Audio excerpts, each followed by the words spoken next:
Good evening. Good eve-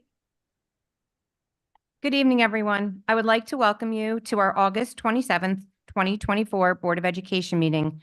We are calling the meeting to order, and it is 7:07 p.m. If everyone could please rise for the Pledge of Allegiance.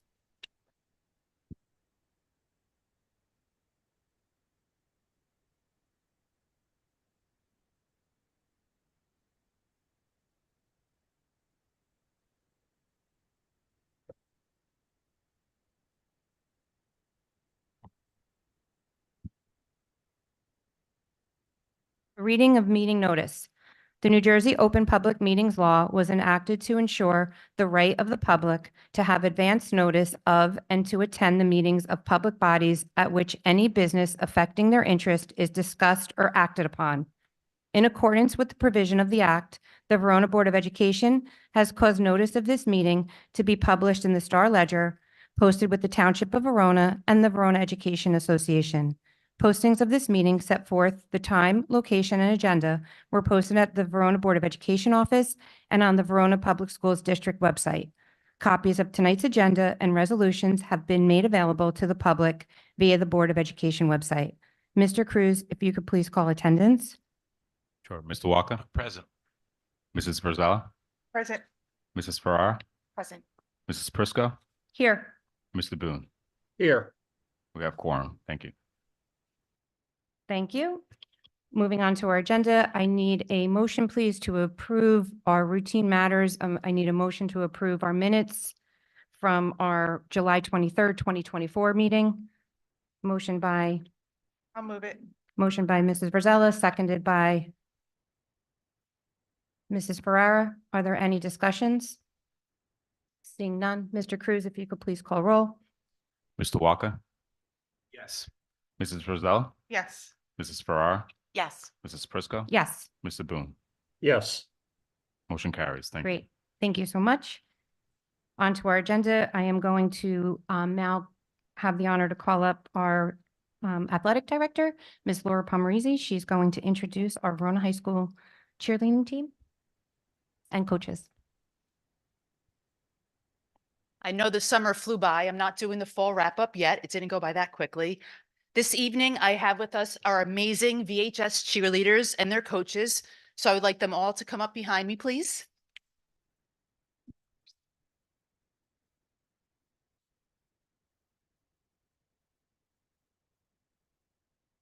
This team has worked so incredibly hard. In the last 2 years, our program has grown so much under the leadership of our coaches. And this fall, there are 52 VHS cheerleaders. Our cheerleaders are always cheering everyone else on. So tonight, I want to recognize these young women. This summer, they went to the Pine Forest Cheer Camp and won many awards. I want to highlight one in particular. Our VHS cheerleaders received the Leadership Award. They were selected by 36 teams at the camp for the team that other teams would want to join if they could. This is a true testament to all their hard work and dedication to their sport and the beautiful culture that has been created. I am truly proud of each and every one of you and look forward to watching you perform and compete each and every week. I would like to now turn it over to our coaches, Kristen Garabel, Robin Caruso, and Catherine Farley.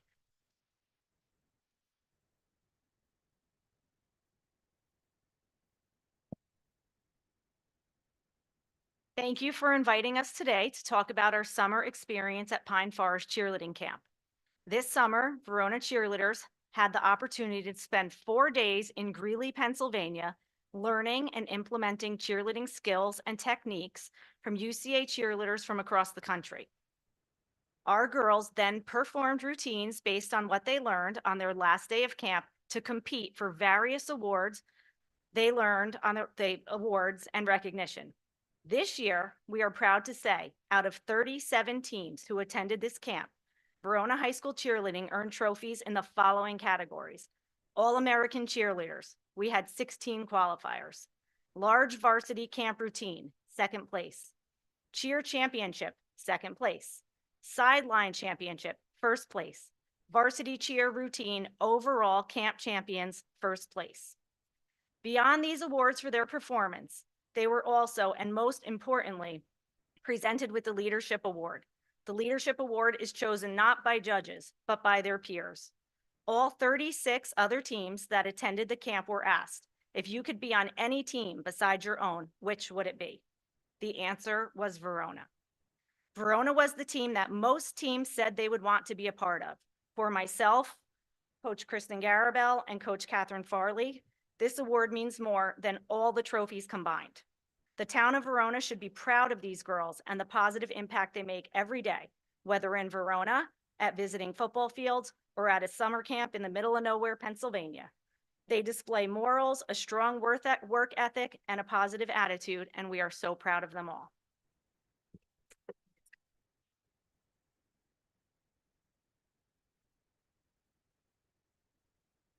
Good evening. My name is Leah Burns, and I'm here to share my experiences this summer. Being a part of the Verona High School cheer team is not just about doing dances and cheers. It's about the connections you form and the friendships you develop. 3 weeks ago, our team attended Pine Forest Cheerleading Camp. Living in a cabin for 4 days bonded our team in ways I cannot explain. We learned immense amounts of material, which will benefit our team on the sideline. Most importantly, we won the banana, which might sound silly, but to us, this means so much. It means we demonstrated qualities of leadership, spirit, and overall positive attitudes. Winning the banana made everything feel worth it. I would not change this experience for the world, and I'm so proud of our team. Thank you.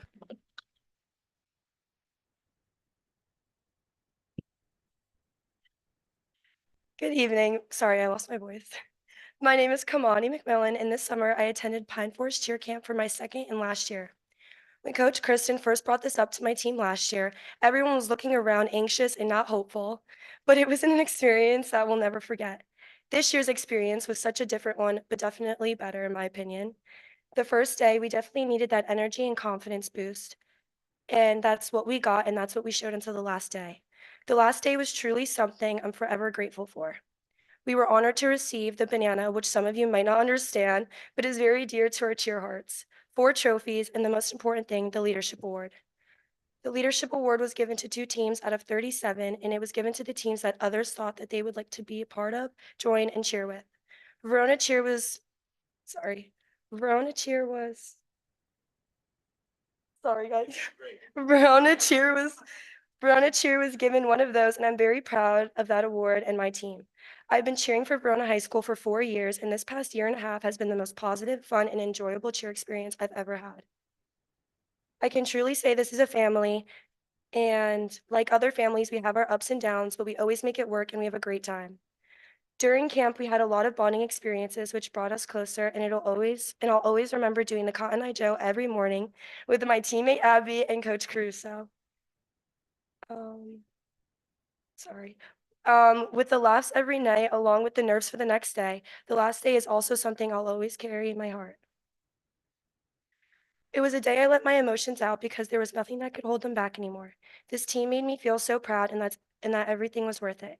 When I heard the call for the seniors to stand up, all I could do was bawl my eyes out because I knew this would be the last time I would ever get this experience again. I'll always look back and cherish all the memories I've had with these girls in this specific group. Coach Kristen, Robin, and Catherine promised us a family, and that's exactly what we have.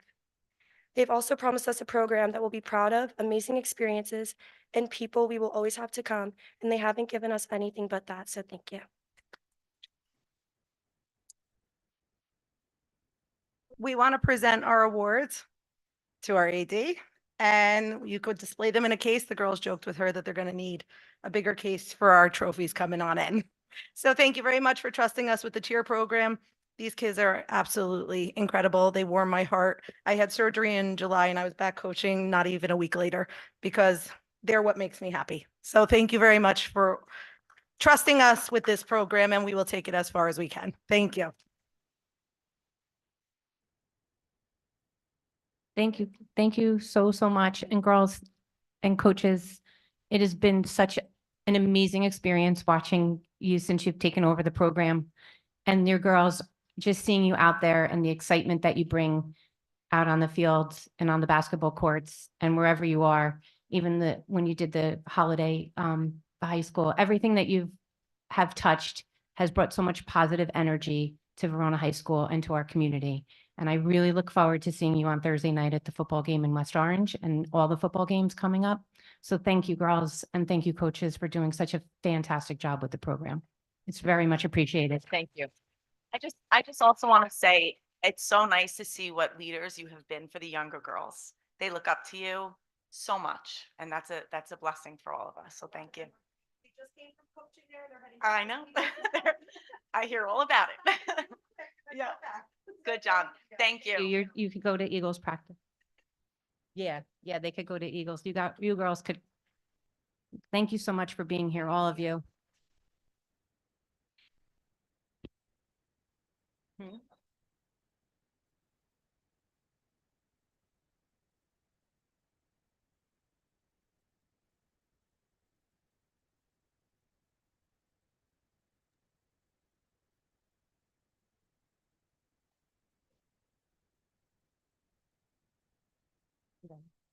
Move on to your agenda. Moving on, we're going to our superintendent's report with Ms. Diane DiGiuseppe.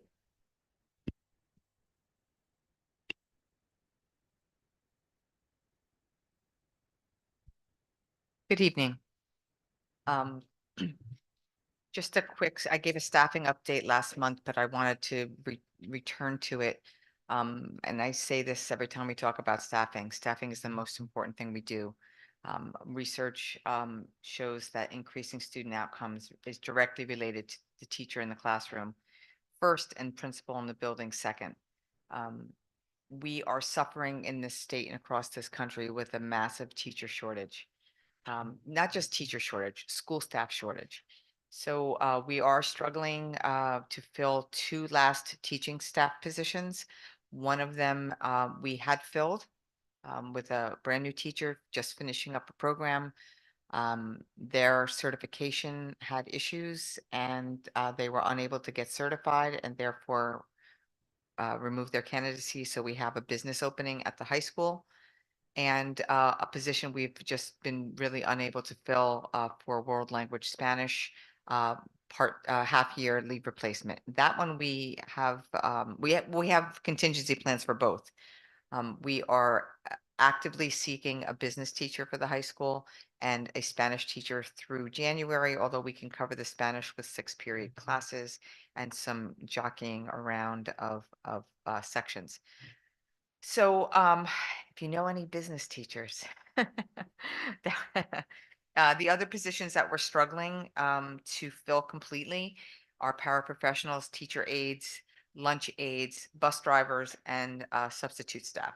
While we have improved our ability to staff our own paraprofessionals, and what I mean by that is we had a mix of paraprofessionals that were Verona employees and paraprofessionals that were agency employees that we're paying an agency a premium price to have paraprofessionals working in our schools.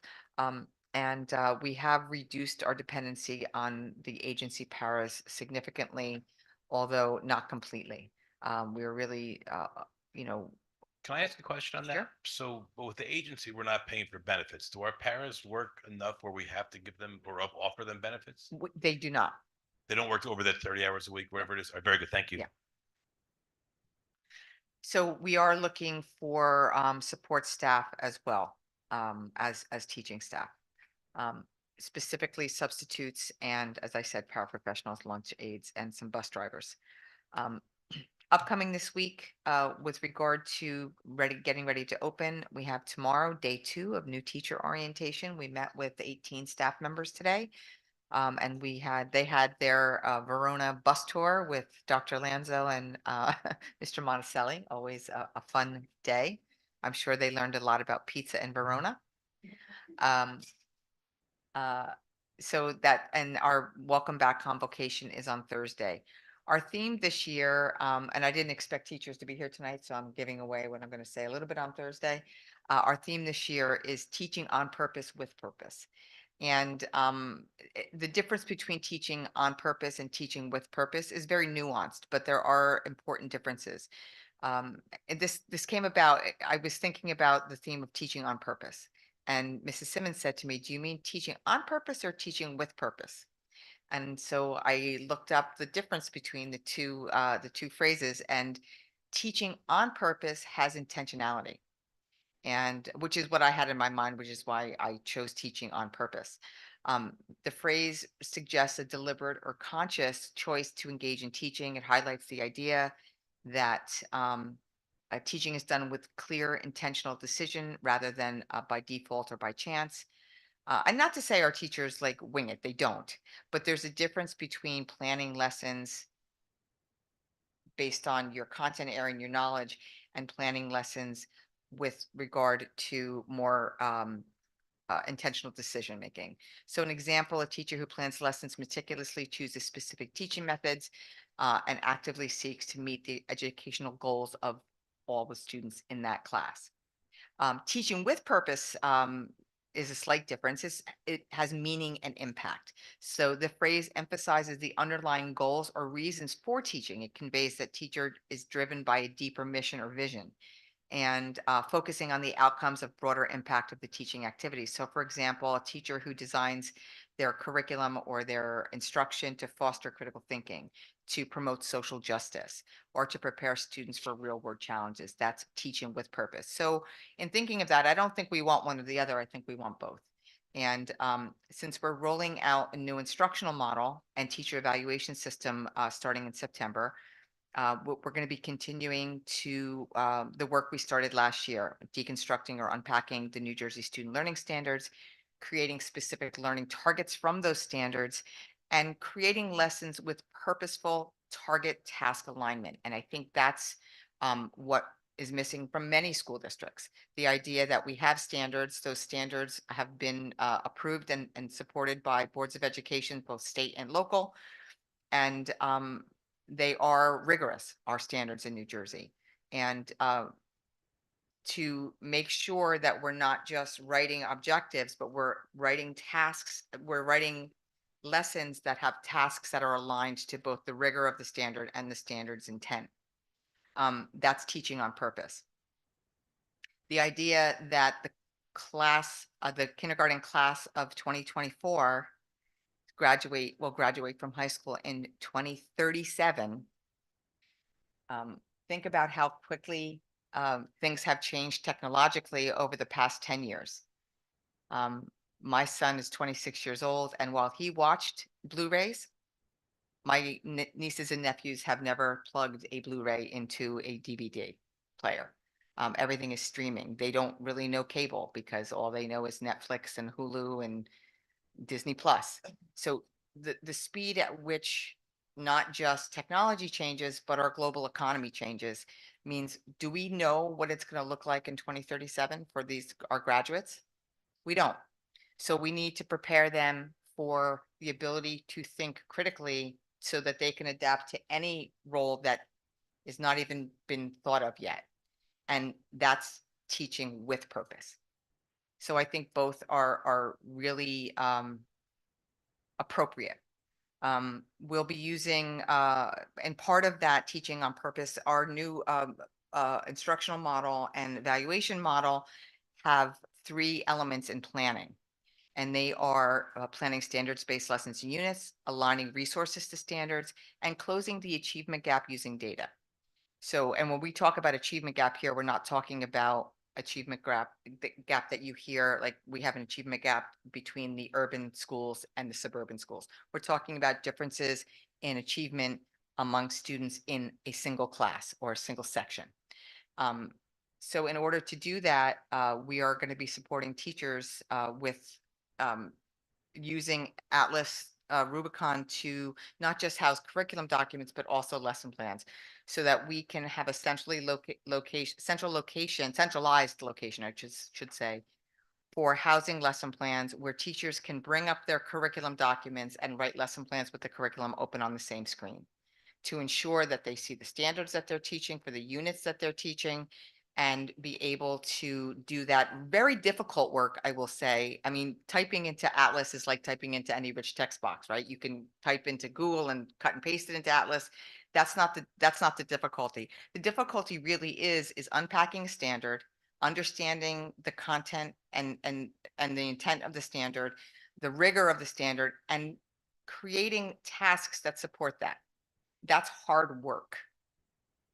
And our teachers are wonderful teachers. And I think we owe them the support in order to support them in this new endeavor that we're getting into.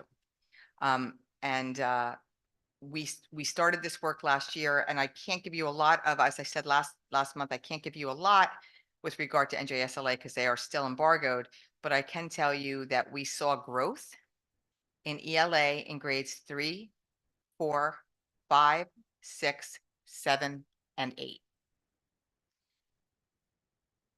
I'm sorry, and 9. In math, we saw growth in grade 4, 7, 8, and algebra 1 in the 9th grade. Interestingly enough, while most of our grade level goals at our schools, we did not meet our goals, but our goals were rigorous.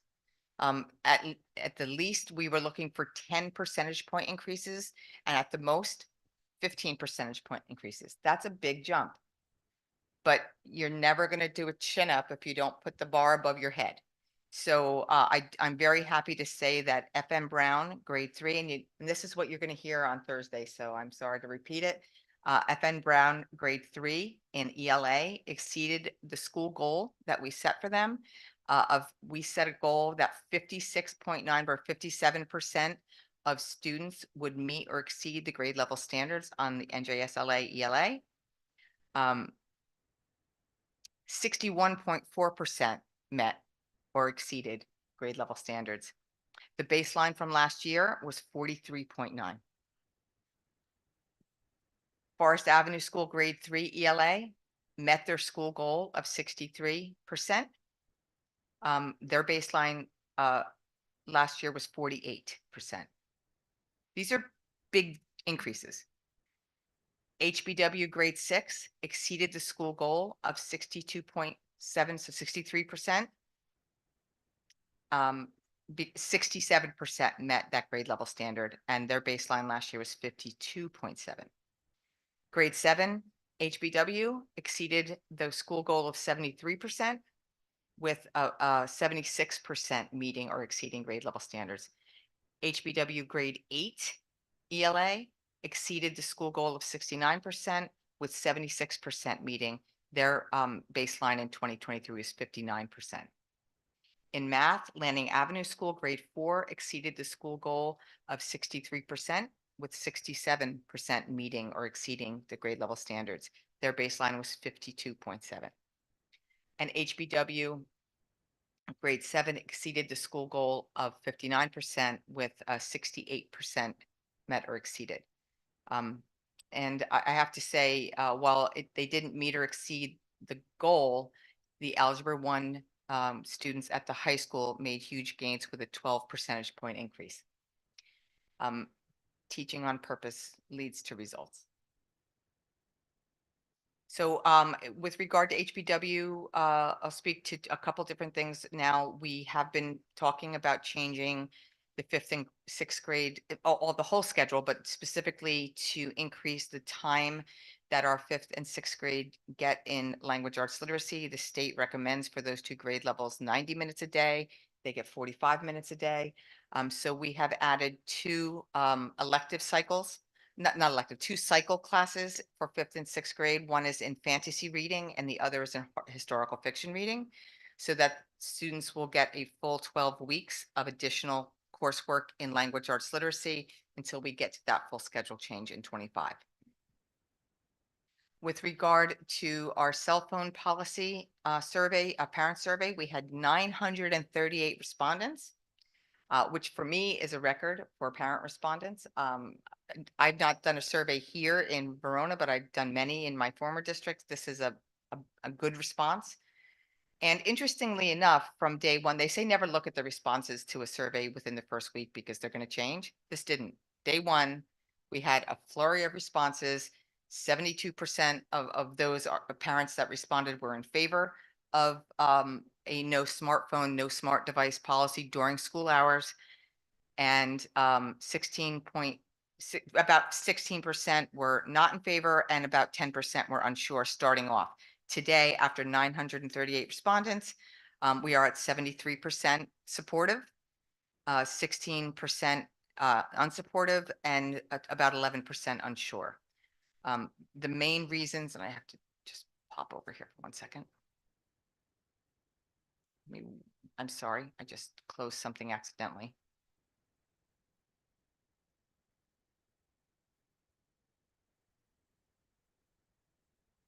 The main reasons that the supporters indicated that they were supporting is to reduce distractions in the classroom, encourage face-to-face social interactions, decrease the likelihood of cyberbullying, and promoting academic focus.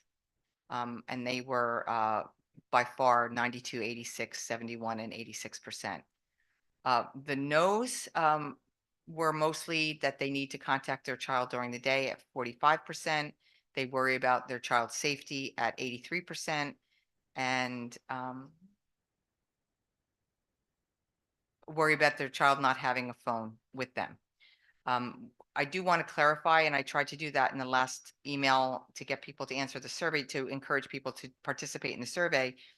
This no cell phone would be during class. We're very happy to have kids have their cell phone walking to and from school or driving to and from school. We think that's very important. What we don't want is the distraction that happened in class. And for 2 years, I have made it very obvious to this community and this board and the teachers that we are looking to improve academic outcomes for kids. I don't think that includes, for me anyway, I don't think that includes allowing students to continue to distract themselves with phones. Having said that, I want to go on record to say this is going, if we choose to do this, this is going to be a huge uphill battle. And whether or not we're successful at having a no smartphone, no smart device, and I mean no smart devices because kids get texts on their smartwatches as well, will take a lot of perseverance by our parents, by our teachers, by our administrators. But I think we can't go out with a message of we want to improve outcomes for kids and not consider this. So our next steps for this is creating a committee of teachers and administrators to say, okay, what is this going to look like? How are we going to do this? And working toward ironing out that policy, trying to be proactive in it so that we are not, we don't have unintended consequences, that we're not looking to put a Band-Aid on something, that we're going to have a policy that long-term is going to serve the students of this district. And let me see, do I have anything else? I guess since I'm going to speak to why I think many of you are here. Some misinformation went out about something that's being discussed at HBW. And I just want to start from the beginning. So we have 703 students at HBW. We have 2 school counselors. 2 years ago, my predecessor hired an HIB investigator who happens to be a school counselor. And at that time, they had a need for a full-time person just to investigate our HIB allegations here. We no longer need that. We have reduced our HIB investigations significantly. I think, if I can remember what I've reported from the SSDS, we had 2 investigations at the all 4 elementary schools combined this year. But what we do have a need for is another school counselor at HBW. So rather than reduce that position because we're not in need of an HIB investigator anymore, we converted that to a 5th grade counselor. Unfortunately, that 5th grade counselor does not have an office where she can counsel kids. So she kind of was placed in a quasi office / closet that has a large sewer pipe running through the back of it that every time whatever bathroom is above that is flushed, they listen to the flush go down the pipe. And it's a very claustrophobic small room, and we are looking to find space for her. The most obvious space is in the school counseling office, in the school counseling suite. There are 2 rooms in there, the conference center and Mr. Lancaster's office. I personally don't think it's a good idea to have disciplinary actions taking place in a guidance office, in a counseling office. So the decision was made, we got to find a home for Mr. Lancaster so that we can keep the counseling office in the counseling office, the counselors in the counseling office, and take discipline out of the counseling office. So we started investigating a whole host of sites. And I have to be honest with you, the unlikely site that seemed emerged as the most feasible was in the media center in that rear egress hallway where the teachers make their photocopies. So we are releasing money this evening to have an architect draw up plans to see what that would look like. Now, if we are to put that in there, we're talking about 100 square feet. A very small office that will not take up any of the room where students interact, where the stacks are, where the student tables are, where the circulation desk is. This will not even, it will not even breach the egress. The egress will still be there.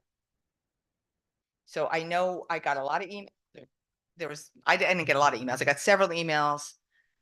I spoke to some staff members. I saw some Facebook posts. If this project moves forward, it is not going to take space from kids. It is not going to take space away from books. We are not banning, burning, or boxing books. We will have to move about 150, maybe 200 books to other places on shelves, but I was there today. There is space on those shelves to move those books. And just to try to make this more clear for the people that came out tonight because they're concerned about libraries. I serve on the Verona Public Library Board. It is statute that the superintendent of the local school district do that, but I would say I don't know a colleague that does it. They send their representative to do that. I choose to serve on the library because I'm a reader and reading is fun. But I support reading. I support libraries. In my former district, there was my predecessor there cut libraries down to half-time. We had only part-time libraries. One of the first things I did when I became superintendent there was reinstated full-time library services at all of our schools. I'm a library supporter. This has nothing to do with the library. It has nothing to do with Mr. Lancaster. It has to do with providing safe counseling services for all of our students in a way that is best practice. So I'm be more than happy to continue the discussion. It is an agenda item, so at some point you will have an opportunity to come to the podium and tell me what you think about what we're doing and make any comments that you would like. If I could, you finished or no? Yeah, I'm finished. Yeah, so with this, we're just paying, I guess, the Carabino to do a sketch of what possibilities we could employ if we wish to. Yes, it's about $4,000 right now. I know we're releasing 20,000 because we cannot spend maintenance reserve or capital reserve funds without asking the board to release the money. So we're going to make a change somewhere in that building. So eventually we're going to need money to make the change. Ultimately, the goal down the road is to address the poorly designed space in the main office and create a conference room and offices there. The cost for that right now is very cost prohibitive. It has to do with a multitude of things that I am not a facilities manager, but it has to do with HVAC. It has to do with ductwork. It has to do with where our hubs for telephone is and clocks are. It's very complicated. And I won't do it justice if I try to explain why the other rooms that we looked at aren't good fits. Ultimately, with the next referendum, that spacing has to be addressed because I like to call HBW Hogwarts because to me, it's like got like hallways that go nowhere and like it's just very convoluted and hard to. One point you have to go upstairs, you have to come downstairs to go upstairs. We've done a lot of referendums in Verona over the past 20 years and we've added rooms here and added wings there. And we need to think about if we're going to continue to use that building for 4 grades, it's busting at the seams. There is no office space. And we have to start thinking about that. But Mr. Cruz will attest, we are bonded out right now. So another referendum at this point is not feasible and not recommended. So unless there's an emergency, which this is not an emergency, this is something that we can fix. That's what, yeah, so right now, we're paying about $4,000 to have the architect come out and draw the plans. And towards your other point, about the cell phones, if the survey data seemed to be strongly indicating that parents would support this, I'm just, my worry is that, you know, I remember being like a first year teacher, right, when cell phones became like everybody's got them, right? And school's initial reaction back then was, let's ban cell phones. And it kind of worked ish, but it really didn't. And then, you know, 15 years later, they said, let's all bring your own device to school. And they kind of flipped it 180. Um, I think that if this group puts together a real solid plan as to how exactly they're going to look to enforce it, and the what ifs is about, what does a watch count as a cell phone, or does these Google glasses or anything else? I think if it's a unified, you know, approach by every administrator and staff member of the district, then I think it can work. But I agree, it's going to be an uphill battle because it's a lot of legwork, and there's going to be a lot of parents who say, I know little Johnny got home because of the cell phone. I know you spoke about we're going to bring the phone, but we're going to not prevent the kid from bringing the phone into the building. But now we're putting a lot of onus on, you know, a child to responsibly could to tell if they have a phone or if they don't. And you know, I think it can work. I just think it's going to be a very paramount project for you and your administration to undertake. I agree with you, and I do also want to just piggyback on what you said, because it wasn't just cell phones. If you go back even further, it was calculators, right? We as a result of calculators coming out, we were scared to death kids were not going to learn math because of calculators. And then calculus became ubiquitous in the society, and we now know that as a result of calculators, we have made math more rigorous and rich, because we asked them to do things with calculators that they would not have been able to do otherwise. Spell check, same thing, right? We were turning off spell check so kids could learn how to write without spell check. Again, we sometimes learn how to write better when Grammarly says that's a passive clause, right? So over and over and over, and you see your writing improved if you use those ubiquitous tools. Same thing with AI. Generative AI is going to be ubiquitous, and so that's why we wrote a policy last year that said we're not going to ban AI. We're not going to prevent students from using AI. We're going to teach students how to use it responsibly. We're trying to, like, my cell phone is right next to me. We all have cell phones all the time. This is, you know, when they said we're not gonna have a calculator with us all the time. Yes, we do. We have a calculator with us all the time. We have a cell phone with us all the time. It's teaching students when it's appropriate to be on their cell phone and when it's not appropriate to be on their cell phone, and helping them as adults make good choices. Because I have to be honest with you, I don't always make a good choice with my cell phone. I get hung up on some content that I look at the clock. I'm like, oh my God, I've been watching this for 2 hours. Like, where did that go? I should have been writing some, I'm not at work, by the way, not at work, but at home on a Saturday morning, I think, where did the 2 hours go? It went here, it went there. So teaching kids when it's appropriate to be on their cell phone and when it's not. And it's not appropriate to be on your cell phone in algebra class, in English class, in science class. We have Chromebooks. We are a one-to-one district. All of those apps that we need kids to be able to use, they get on their Chromebook. We don't need them to have their own device. Step down off soapbox. I just have just two quick things. One with the cell phone thing, I would encourage that you go and talk to districts that, and I'm sure you've already planned to go visit them, see their schools, see how it's working, talk to the teachers if they'll let you, just to kind of see what hurdles they had to overcome that maybe we can avoid. And then second with HB, you kind of spoke a little bit to it, but there were other areas that were considered and that you looked at and that you, for whatever reason, I'm not going to ask you to go through every one of them because that's, but there were other areas. This just happens to be the one that you think, because we don't have the plans. Yes. We don't know, but may be the most appropriate. Yeah, at there's this one other stage. space that's a contingency space. Unfortunately, if we go with that space, we lose a staff restroom. So Mr. Lancaster and Mr. Galbachek didn't want to lose a staff restroom. So they came up with a better solution. In their mind was a better solution. So we do have a contingency plan that it's going to be up to the architect to determine whether or not that's a feasible space. and let us know whether it's cost effective and feasible, and then we'll make a decision at that point. I just have two questions off of that. On both plans, the HBW and this cell phone policy, what is our time frame for rollouts on both? That's a good question, and I don't have a time frame because this really, to be honest with you, while I know this is a national movement, I didn't really consider it for Verona until a parent approached me, and I sat with her, and then I started reading more and more about it. And I thought this is something we probably, and to be honest with you, it was not something I wanted to take on because of the difficulty of it. And I don't generally run from hard work, but this is work that I don't directly control. Like I can Right. make the policy. I'm not in the classrooms enforcing it. I'm not the principal in the building enforcing it.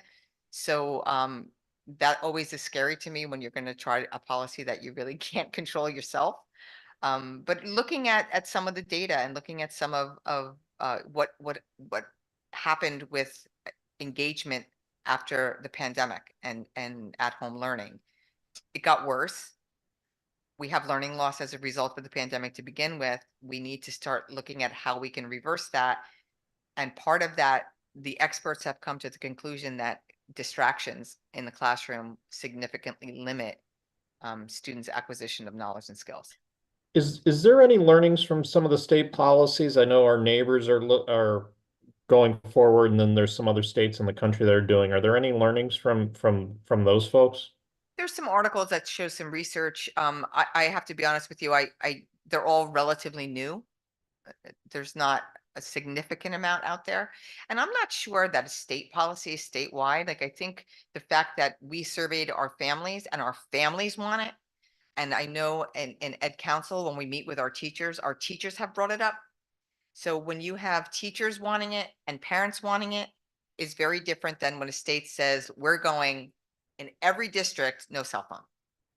I think also, this was kind of what I wanted to say. I think it's very hard to get data on a policy like this because it's really discipline, right? It's really in the classroom, are the rules being implemented? So I think even though we're starting to see already policy across the states, I think it's more of the research on the impacts that phones are having on our children that we have to kind of keep our eye on. I also think that, taking, as a parent, taking my own feeling right off and just looking again at the amount of support that we have from parents. We have 73%.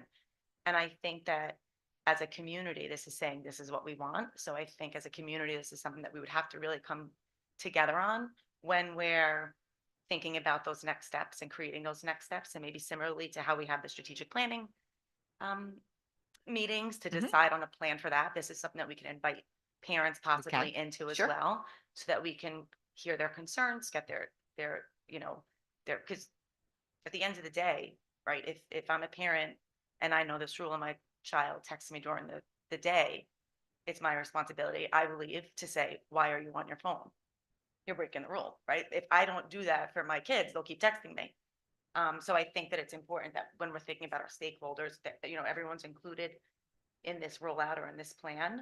And then hopefully we have that buy-in and then we can kind of follow through. And I personally do believe that we'll see positive impacts, especially when it comes to student achievement and experience, because I think that stress, there's a certain amount of stress that comes along with our phones, checking it, all of that. So if we can alleviate that for the kids too. But again, going back to the data, I think it would be very hard to see the data on how these are implemented in schools, at least for the next 5 years, and then it would even be questionable whether or not the data we're seeing is whether they're using it or not, or is it because we're, so I think that we should really just stick with our data that we're getting from the survey with that. Yeah, and to Mr. Walker's point earlier, when he and I were talking, it's not just sometimes you go into a class and you're allowed to eat Doritos, but you can't have your cell phone. And sometimes you go to the next class and you can't eat in class, but you can have your cell phone. That really has been a problem. I haven't taught in a classroom as a teacher in the K-12 world since 2008.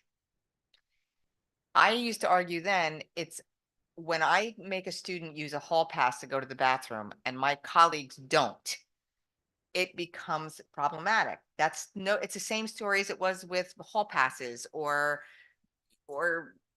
I'm so old, I can't remember the other issues that we used to have, the differences between who allows kids to follow, who makes kids follow the rule or encourages kids to follow the rules and who doesn't. That's an age-old story that's not easy to fix, whether we're talking cell phones or any other rules and regulations of decorum in schools.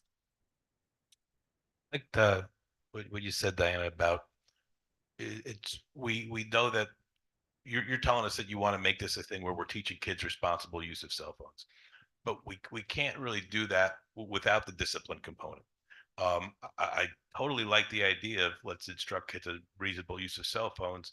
I'm just fearful that this is going to become a discipline logjam if it's not put together the right way. So I guess whoever becomes on it's not a board of ed committee, but whoever becomes on this parent and community stakeholder and teacher and administrator committee, just kind of looks at the whole big picture of it. Because I would hate to see this become a discipline logjam. I think, Chris, this is another, I believe, important thing. So I think that the issues, I don't know if this to be fact, but I would imagine that the majority of the issues we see are in the middle school and high school, not necessarily at the elementary level. I do think that if this is something that we want to bring in, right, this is a cultural change as far as the way that we do things in the district. I think that we should also consider how we can support the elementary schools and the elementary teachers in providing this digital citizenship instruction a little bit more, right? We teach our kids, I think I've said this before at meetings, but we teach our kids how to play on the playground and swing on the swings and do all these things. And then we hand the phones over, right? Without that same reinforcements constantly. So I think that if this is something that we do want to roll out, that we should consider what this looks like at the elementary school and how we can kind of support that instructionally, really, and tucked in somehow to build that as part of the culture. And it is more a problem at the middle school and high school, but what is a problem at the elementary school are digital watches. Thank you. Any other comments? Thank you. Moving on to our business administrator's report. Mr. Cruz? Yes, good evening, everyone. So I hope everyone is enjoying the last week of summer. Summer definitely flew by. As folks could see in our buildings, our Builds and Grounds team is wrapping up preparations to ensure each building is ready to provide a safe and a welcoming environment for our students and staff. In finance, we finalized the June 30th reports, closing out the fiscal year of 2024. So in the resolution tonight, there's the Secretary's report, Treasurer's report, and transfer reports. All are in agreement. One of the piece of information that were sent out and broadcast late last week was via Parent Square was the free lunch applications along with the income eligibility information for this upcoming 24-25 school year. I'll be sending out a reminder later this week with that information, just ensuring that folks submit those applications. All eligible families participate with that and submit their applications before the end of September. One highlight that I want to mention is that we are still using My School Bucks for the meals collection for our Pomptonian meal accounts.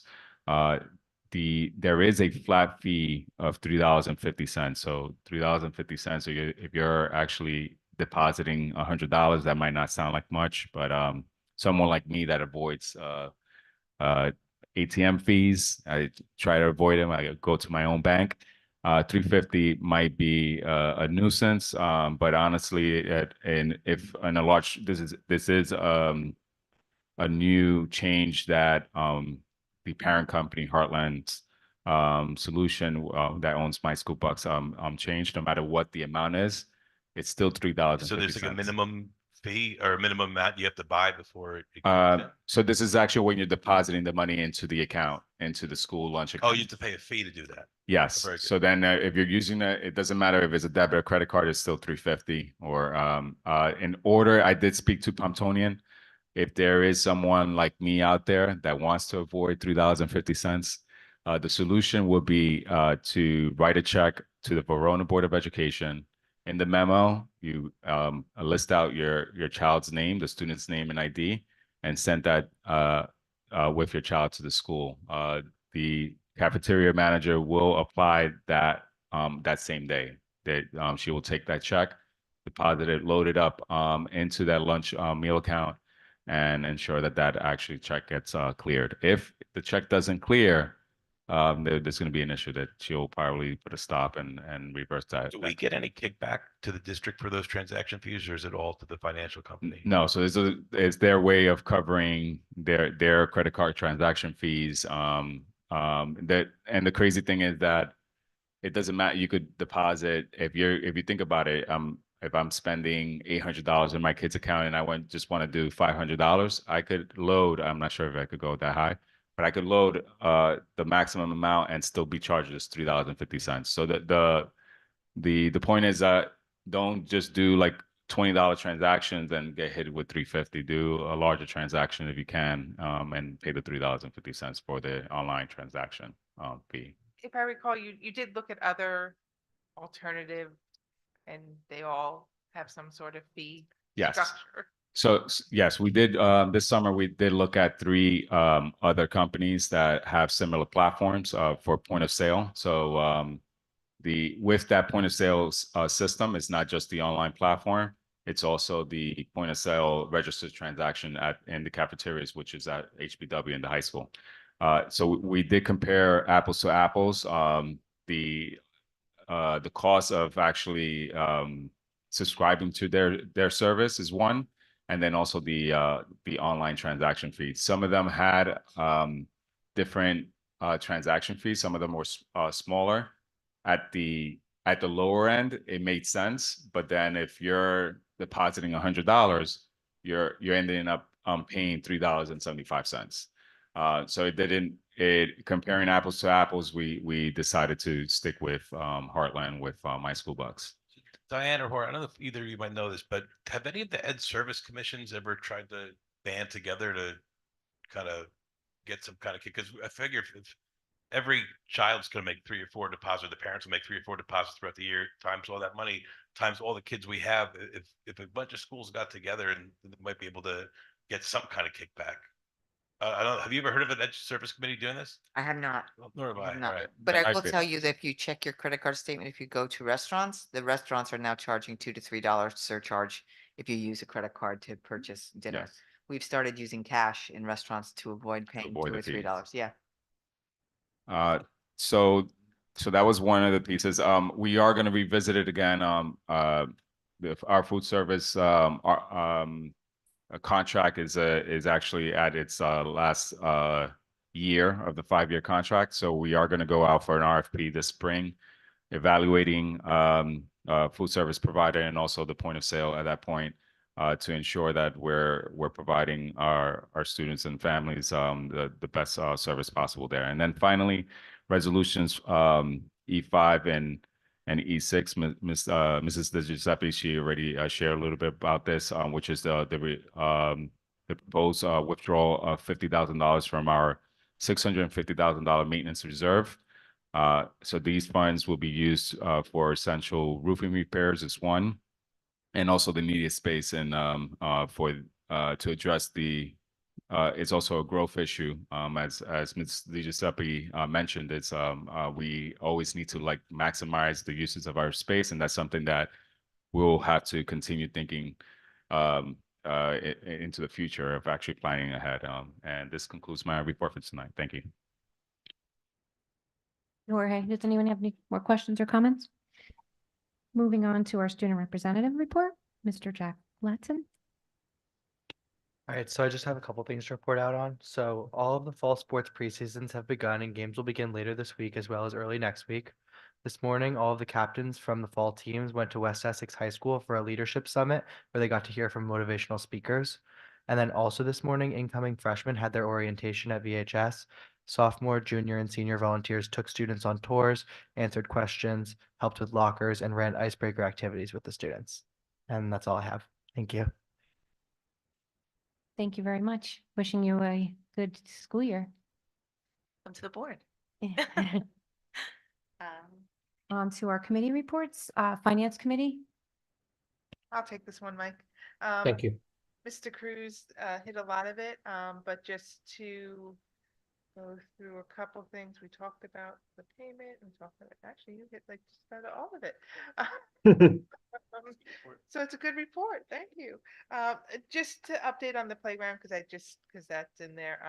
We're in the middle of mediation. We finally got all the different parties in the room. So now if they're going to be pointing their fingers at each other, they're going to all be pointing in a circle, I guess. So hopefully we can get that resolved and get those playgrounds that we paid a lot of money for to be used safely and for a very long time. And I think that was pretty much it for finance. Thank you. Anyone have any questions? Moving on to our education committee. So I think Misty Giuseppe also spoke to much of what Mhm. we spoke at committee. I think the updated curriculum that aligns really directly with the professional development that is going to be given to ensure that the new NJSLA standards are being met, that the teachers are getting the support that they need in order to make this transition to the evaluation system or evaluation program, I should say. We spoke also about some big shifts that have happened over the past year, 18 months. So some of them being the life skills program that we're now able to offer at the high school, which we're all, I think, really happy about. It's fully functioning now with the kitchen and all. So we're really excited to go full force this year. Also the in-class inclusion support in all elementary schools for grades 3, 4, in all schools. So that was another big shift. Also, we have two. I think it's all schools as needed. right? As needed Yeah, for as 3, needed, 4, yeah. yes, sir. We also have 2 mental health grants that we have. One, we were approved for a DREAMS grant, which is developing resiliency with engaging approaches. And this is something that will be offered to teachers across the district, gen ed. And it's really, I picture it as almost like a lens that you can use when you're working with students. So I think being able to offer this to all teachers is really excellent. So I was really happy to hear about that. And then also we were approved for a Rutgers Bog Center grant, which is basically like a consulting where Rutgers will come in 4 times throughout the year. And this is to work specifically with special education teachers to provide professional development, but also feedback, which I think sometimes is the best professional development that we can get, particularly when it's from an outside source and it's not necessarily an evaluation. So it's even safer for teachers to feel safer, I should say, not literally. The teachers can feel safer. So those were kind of some big shifts that we were talking about. And now as we move into the 24-25 school year, the next phase is really that professional development. So now things are kind of been put in place, and now it's time to provide that professional development to ensure that systems are working, the best that we can, and we're monitoring, adjusting, and moving as needed. And that was really, I think the other shift is at the high school, the selectives that are being offered. So we have what we hear typically electives, and then we have courses that we have to take. So this is something new where students are able to take their mandated courses. So if they have a literacy course, they'll take that for half the year, and then they can choose or select the second half, which is really nice. So they'll still get those same mandated credits, but they'll have some choice in their education, which is great. So that's something that's going to be started this year. And I think that was it, really. Just to reiterate, the selectives are for the 12th grade, 11th to 12th grade students. And they are on true crime, creative writing, humor in literature, monsters in literature, banned books, Latino literature, page to screen. Yeah, I would like to take them. Yeah, me too. I just love the fact that we're offering a class that allows you to read banned books. Thank you. Does anyone have any questions or comments? Moving on to Facilities and Operations Committee. Yeah, I can take that, Mr. Walker. Thanks, Mike. A lot of the big highlights came from Mrs. Di Giuseppe as well as Mr. Cruz and Mrs. Verzala. I'll clean up some of the scraps that we have worth noting, all of them important, of course. District-wide, over the summer, we were conducting some lead water testing, excuse me. Filters are also being in the process of installed on all of our drinking water sources. The Verona High press box is proceeding forward. One thing to keep in mind that we should particularly pay attention to on big band nights as well as football nights is that administrators are really going to need to focus on the maximum occupancy as well as keeping people from hanging out or standing on the stairs right around the press box. We're also investigating some other areas of need around some of the sports facilities. More to come on that in the coming weeks. We're being creative with how we manage custodial availability to make sure that all of our facilities are present their best foot forward. That's pretty much the highlights beyond what's already been discussed for facilities. Thank you all. And Mike, I want to thank you for taking that meeting. I couldn't make it, something came up last minute, but thank you for taking that Of meeting. course. Thank you, Mr. Boone. Does anyone have any questions? Policy met after we had education yesterday, right? Policy. And Mrs. Versailles? Okay, I'll take it, I guess. Most of the policies are just general updates that we get from Strauss SMA, change in language a little bit here and there. The one I did want to highlight is the new attendance policy that's been revised. I believe was it reported out at the last meeting? I know I got an email about our attendance. Yeah, it was reported out at the last couple meetings. Yeah, that we're low. If you look at our attendance numbers, and we all know that going to school really helps educate the student. It's so we have tightened up the policy so that parents, you no longer can call your elementary school principal and say, we're going to Disney for a week in October because it's slow season and expect those absences to be excused. Listen, I did that. I want to be honest, I did it. So it's just to try to get everyone understanding, the community, the teachers, the parents, that going to school is important.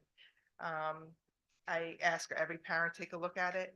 It's in draft right now. We have 2 meetings before we approve it, just so you understand. And also now, when you're reporting attendance, you have to go through Genesis to report it, which is something new for elementary school parents. They're actually not doing elementary in September. We're going to unroll that, but middle school and high school, yeah. High school started last year. Yes, so you have to do it through Genesis to make sure it gets recorded appropriately. There are excused absences. The one that most people are kind of taken aback of is that sickness is not necessarily an excused absence. That is actually a state thing. It's not a Verona thing. Please do not send your kids to school sick. But there are, I think it's like 18 absences built in before there's, major issues. So, keep your kids home when they're sick. And please take a look so that everyone knows what the new policy is and that there's no questions. And if there are questions, talk to the principal at your school. They would be your first line of contact, and they'll be able to help you out if you have any questions. Mrs. Verzala, on that policy, for some of our students who are in various travel clubs where they might have to take a long weekend going downstate for a softball tournament or whatever, how are those absences going to be charted going forward? If it's a school-sponsored activity, It's not school-sponsored. If it's not school-sponsored, the state recognizes those as unexcused absences.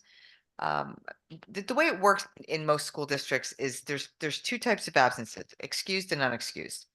The state says that there are 7 different reasons for excused absences. Things like if you working a voter, if you're working an election, if you are take your child to work day, if you are juniors and seniors get 3 excused absences to do college visits, if you're getting your driver's test. So there's a whole list of excused absences that are state excused. And then the state says locally, you can create a policy, which we did, that says you can excuse local, like, so we chose to say if your child is ill and you send a note that, something in writing rather than just calling in, so we have a record, then that is an excused absence as well. It's not an excused absence in the calculation of chronic absenteeism. So even if you send us a note, my son has strep throat, he's not going to be in this week, we will excuse those absences. They still count toward the calculation of chronic absenteeism. But with regard to credit loss, they would not count toward credit loss because we have made that a local policy change. The difference is just we used to have what was called elementary excused absence, and that was for anything as long as the parent notified the school. And as a result, we have schools that have more than 17% chronic absenteeism. Chronic absenteeism is anything more than 20 absent or more than 18 absences a year. Kids are in school 180 days. Subtract assemblies and all the other things that we do with kids. The learning, if you're missing 2 days a month or more, that's a lot of time not spent in the classroom. That's what we're trying to reduce. I agree with that, but I think that it's hard to make the direct correlation between less time in classroom equals less student achievement, simply because some of these Google Classrooms have gotten so much better. And You're right. when we were kids, if you were out that lesson, then you missed the lesson. Yeah. Now you can miss that lesson and still, we heard you told us how this test scores were going up in every single grade level. Then Denise is telling us bad or poor attendance, not ideal attendance. So I just think it's a tough line for a district to walk when you got the state saying if you're sick, stay home, and then the school saying, but if you stay home, your grades are going to go down. But I'm not sure that's actually the case. So I do want to credit the teachers for making such awesome Google Classrooms, and we know that people pay a lot of money to take only online classes, so we know the learning can happen there.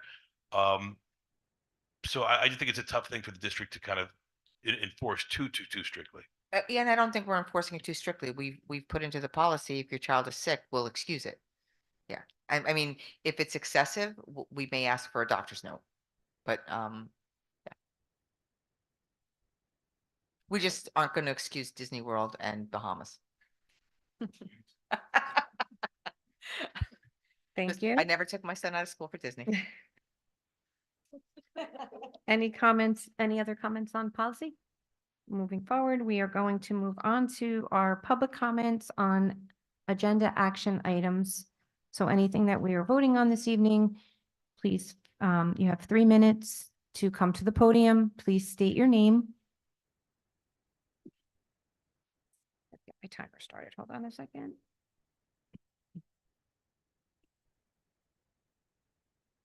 Okay. Thank you. Good evening. My name is Jen Kleinig, HBW school librarian since 2007, teacher on staff since 2001. I'm here to offer my opinion on the idea of using part of the library for an administrative office. Tonight, I will address 3 of my concerns: the book collection, privacy issues, and the overall atmosphere. First, if an office is added to the library, I am concerned that bookshelves will need to be eliminated. It is my belief, based on experience, with 25 students in the computer lab and at least 25 students in the media center several periods of the day, and sometimes more, we will need to maintain 2 egresses for the safety of the children. I'm concerned if that is what the architecture and the architect finds, that will impact the shelves and thus space for books. Second, I'm concerned about confidentiality issues with having an administrator so close by. If an administrative office is added to the library, I hope it is soundproof and private. While an administrator might enjoy the joyful sounds of student learning, and my favorite, the joy of the book fair, It would clearly be inappropriate for a student who is reading quietly to overhear a peer being disciplined. Third, will the atmosphere be the same? Libraries have changed for the better since I was a kid. No more shushing. I want students to feel like the library is the place where they can be themselves. They are allowed to talk, laugh, and be silly, especially at recess. Will they feel comfortable to act that way with an administrator nearby? Or will it be awkward, like it is, when I pop into the basement and my teenage son and his friends look at me like I'm an alien? Finally, to everyone listening here and at home, I promise you, I will always do my best, no matter what, to make the HBW Library an outstanding and safe learning community for everyone, including teachers and staff. But I can't do it alone. I need Verona to show how much it values its school library. I live in a home with one bathroom, so I vote library to please keep the library intact and find another space for the office because I think that would be best for students. Thank you. Thank you.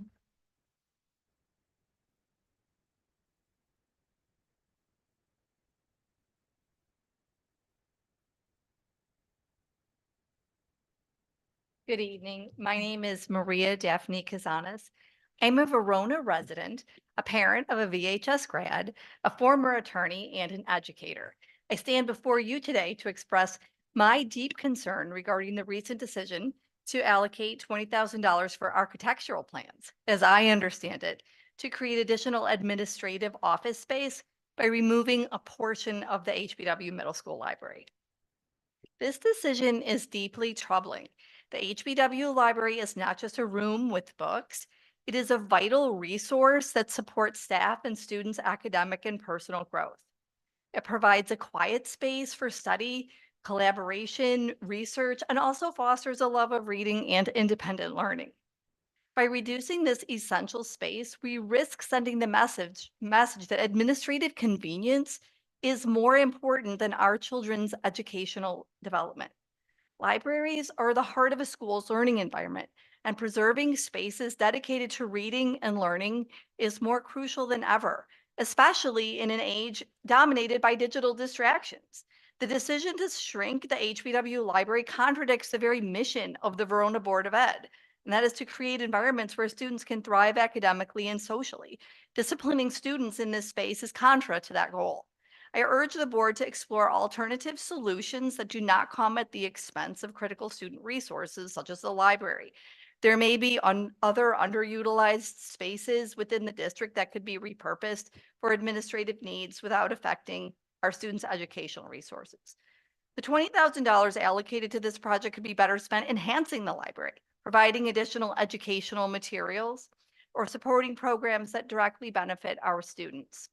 In a time when every dollar counts, it's crucial that we prioritize our spending to serve our student needs most effectively. I respectfully ask that you revisit this decision.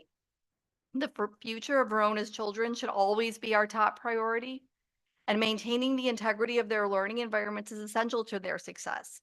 Thank you for your time and consideration. I trust the board will act in the best interest of our students. I prepared this with the idea that it was 2 minutes. I understand now I have 3.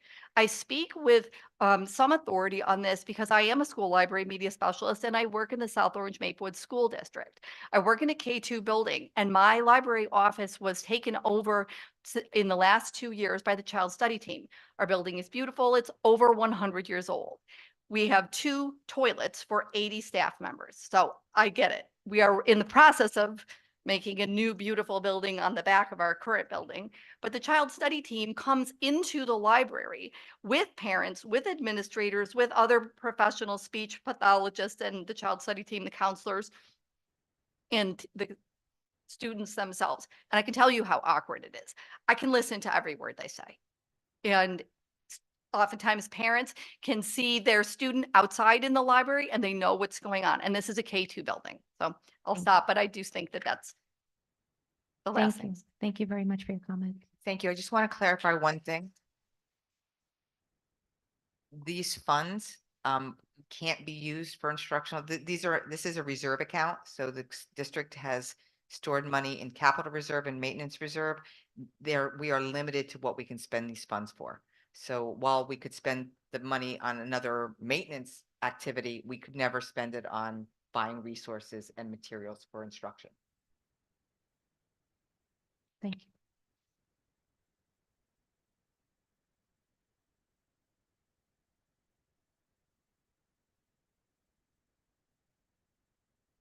Good evening. My name is Dr. Monica Taylor, and my sons Michael and Griffin Wilner went through the Verona schools and are now 24 and 21.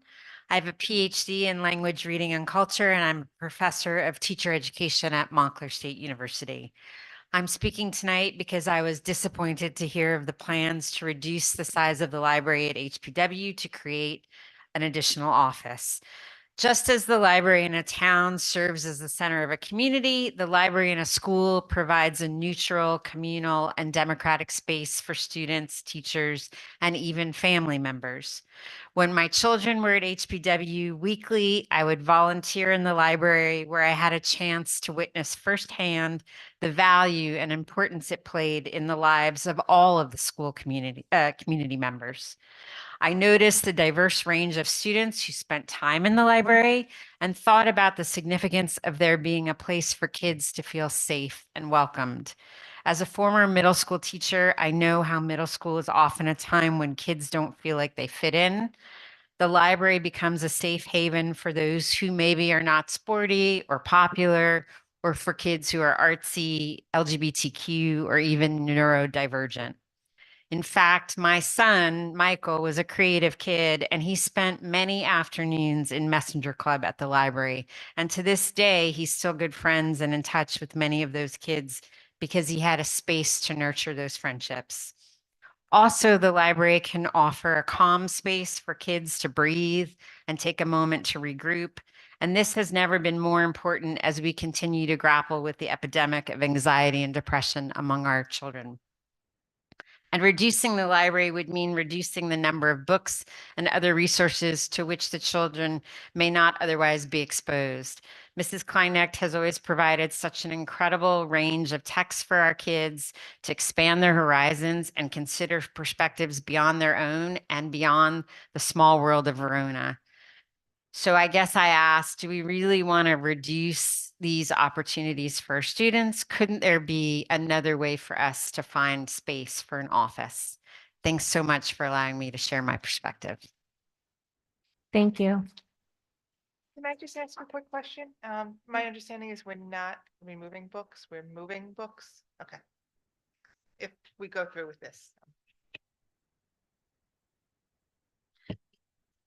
Hi, my name is Avery Gaffney, and I'm a rising 8th grade student at HBW.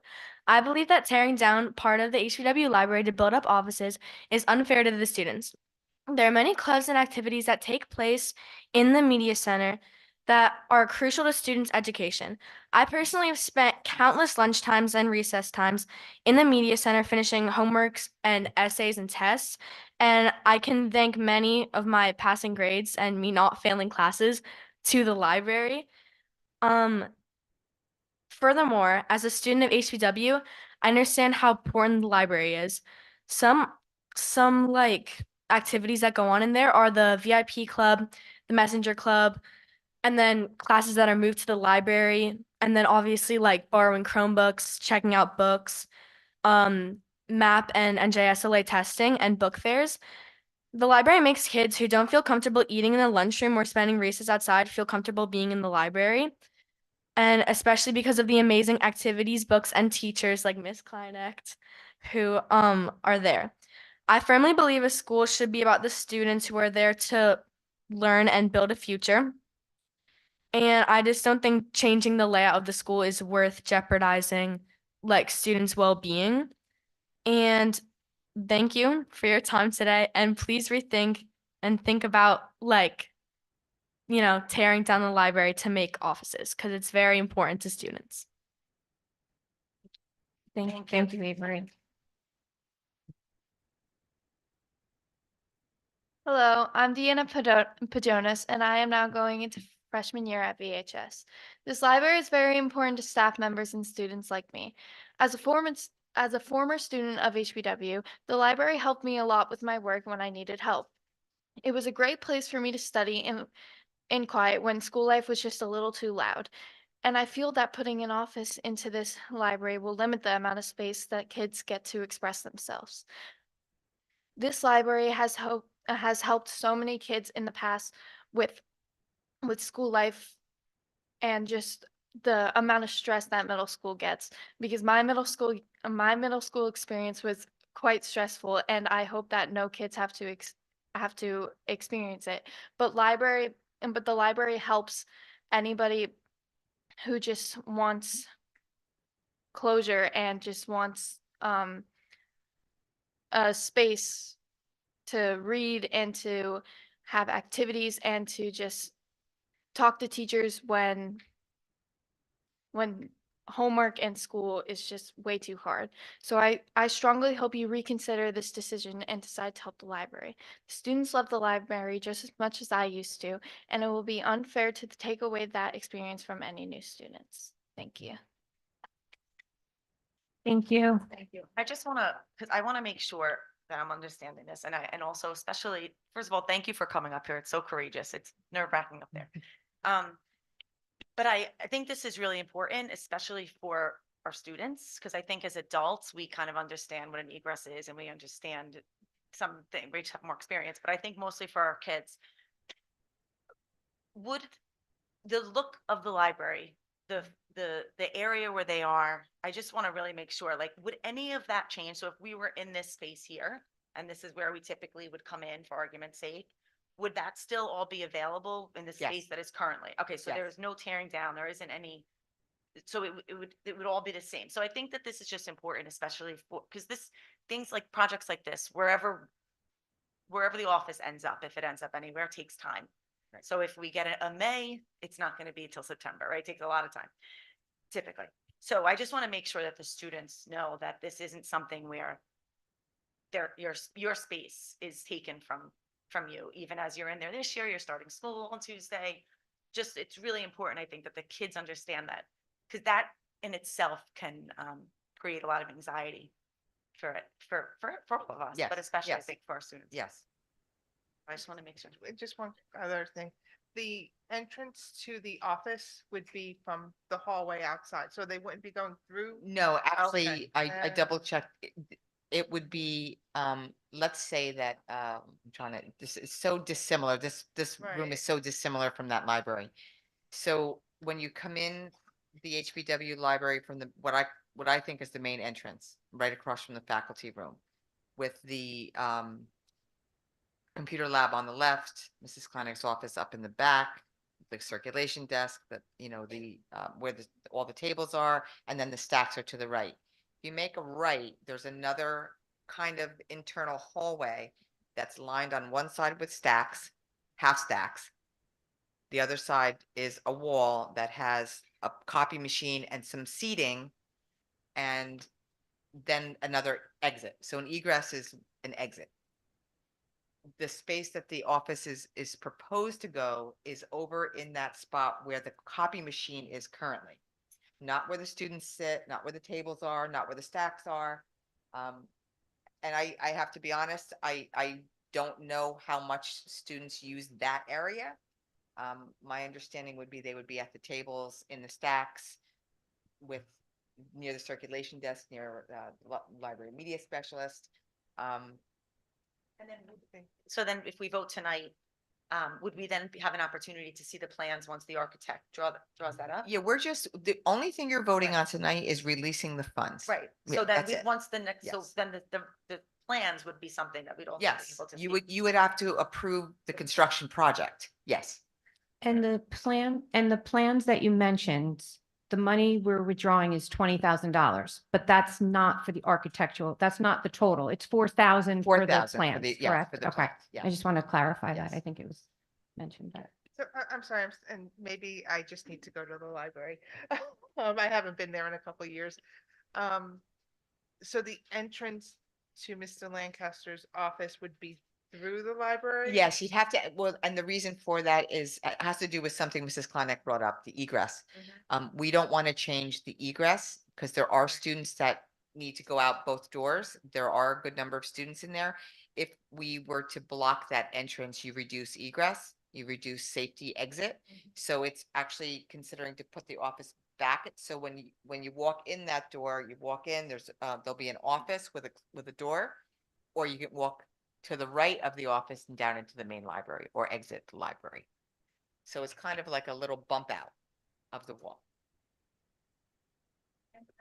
Referring to the guidance office. So there are the guidance office, and then there's like is there like a communal space of the guidance office There's as a well? very tiny conference room in the guidance office. It's the only conference room in the entire school. So we actually considered making the conference room an office, but then you lose any private space if you have parents, if you Right, have, so that's what I yeah. was kind So of we're thinking, trying that's to, where- so ultimately recreating the space in the main office is our goal, but it's Not too feasible. complicated to do right now.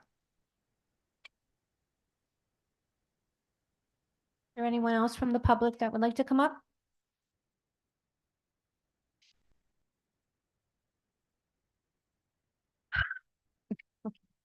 My name is Marika Sane, and I am a proud class of 2023 HBW graduate.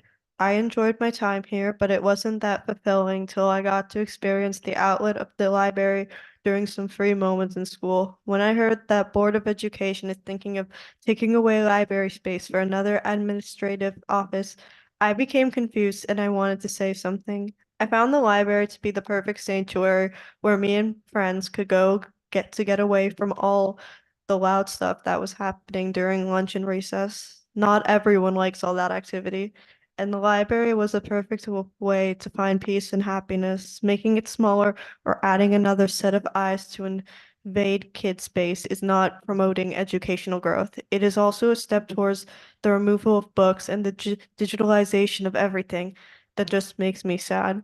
Reading while holding a book has literally gone on for centuries, some things that should remain sacred. While times may be difficult, wait, sorry. Anyway, I told my dad that I liked hanging out there and asked him what some of his fondest memories were of going to school. And of course, he said the football field and the gym.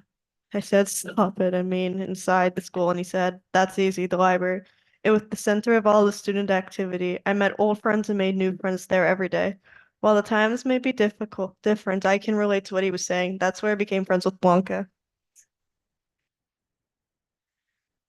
I have a brother in HBW now and another arriving next year, and I want them to have the same opportunities and outlets to think and hang out that I did. The sacrifice of space in the library is the last place you should look. It is the one room in the building where all the kids can learn, find a quiet space, can work on homework, while also socializing and meeting up with friends.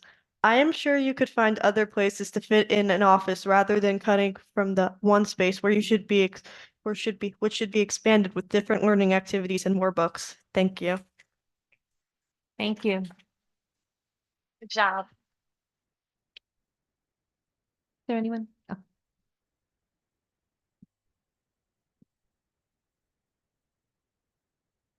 How are you? My name is Josh Jacobs. So I appreciate, all you guys set a great example in civic engagement for my incoming sixth grader there. So I appreciate your time, especially in the summer and your evenings. So, I don't think that you can really teach the love of books. Yes. So I don't think you can I just wanted to thank them for their civic engagement, but I don't think you can really teach the love of books or reading. I think that's behavior that students learn through modeling, and just like cell phone usage and the way we act and set an example is really important. And so when you say the library is off limits to something like expansion or an office, whether it takes floor space or not, I think you set a tone. And my son, who uses the library every single day, really appreciates the space, and any kind of change to the vibe, I don't think would be welcome. So I know that the vote is to release funds and it's at a really early stage, but it's obviously so important to us. And perhaps, more public engagement, if we can be involved in the decision, involved in decide, and ultimately vote, if possible. I'm sorry, and ultimately vote if possible on what comes of the decision. I think would be really appreciated because it's an important space. So thank you very much. Thank All right, you. thanks. Thank you.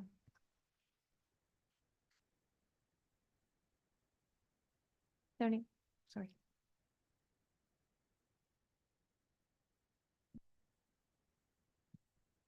Hi, my name is Megan Walsh and I live at 95 Fairway. I was calling to speak on behalf of the library too. My daughter, who is going into 9th grade, wasn't able to be here because she's at a practice, but she spent many recesses in the library. She just said the library is a breath of fresh air compared to the fast-paced school day and acts as a stress reliever for me to study or relax with my friends. The library is a peaceful alternative to winter recess spent in the cafeteria, annex, and auditorium, which are often loud and overstimulating. I guess that's from my daughter, but I guess from me, some questions that I have is I'm not sure where we are in the process or discussion of getting rid of the house system. And my understanding is that might change classrooms, change rooms. Like, I'm just wondering if that is something that's happening. And sorry, I might have missed some meetings. If that's not happening, is this a little premature to be looking, like, will space be opening up in the future if there will be a reshuffling of like classroom space? So just something, and maybe I need to watch the meetings more, but No, okay. just an idea, and something to consider. And just to reiterate, the library is a very special place. And, I do think there could be some privacy issues with kids who maybe are having some disciplinary issues, being paraded in and out, if there's a more private setting to do that in. So. Okay. To answer your question, the house model is changing for the 25-26 school year. We haven't made a final decision on what that would look like, but it looks like we're trending toward a 5-6 house and a 7-8 house. Thank you very much. Hello. I'm Kim Rothenberger. I'm a paraprofessional at HBW in the 7th and 8th grade LLD classroom, special education. And I hadn't really expected to talk today because I don't have any paper with me. But there were some things I heard today about the library. And I think what stood out to me was, I know I work at HBW and I know you're right, it's like Hogwarts. There's like little nooks and crannies, and there is not a lot of space probably to put people. I work in a teeny tiny room with another teacher and usually like 6 kids. No windows. We have a little window on our door, but I know it's tight. But I think the thing that seems important to me is when you mentioned that putting a disciplinarian in the area with the counselors didn't seem good, because counselors are doing calm and relaxed things. And the disciplinarian, I mean, Tom's great and there's no really wild, crazy things happening, but kids have eyes and kids see what's happening, and they're like whispering and they're nervous, and you can see I'm nervous. Anyway, I think that having that in the library kind of changes the vibe there. And, maybe some kids that have disciplinarian issues or what have you, maybe they won't go to the library now. Maybe they might sneak in little corners and read and just relax, and that might be a place where they would calm down. But I think that the vibe change to me is important for the kids, especially these days with anxiety and seeing their friends. And I know Mr. Lancaster is going to be really busy with everything he does, but I still feel like the presence maybe of him might change a little bit of the feeling there. So to me, I'm thinking of the kids and how they feel. And thank you. Thank you. Thank you. Is there anyone else that would like to come up? I'm going to shut my alarm off so I don't get scared. Hold on one second. Thank you, everyone, for coming out and speaking. We're going to move on to our agenda. You are welcome to leave or stay if you want to hear the rest of the meeting. We do have another open public comment section at the end. We're moving on to discussion items, new business and old business. Is there anyone that has any?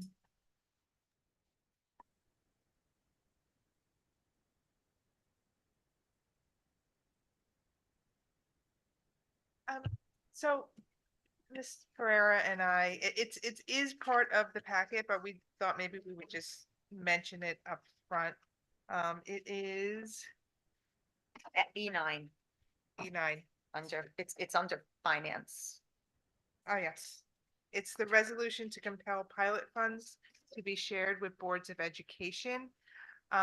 This is a resolution that Ms. Ferrer and I drafted to present to the New Jersey School Boards Association Delegate Committee. The Delegate Committee of the New Jersey School Boards, they vote twice a year in December and May on policy initiatives they would like to see the school boards as a total undertake.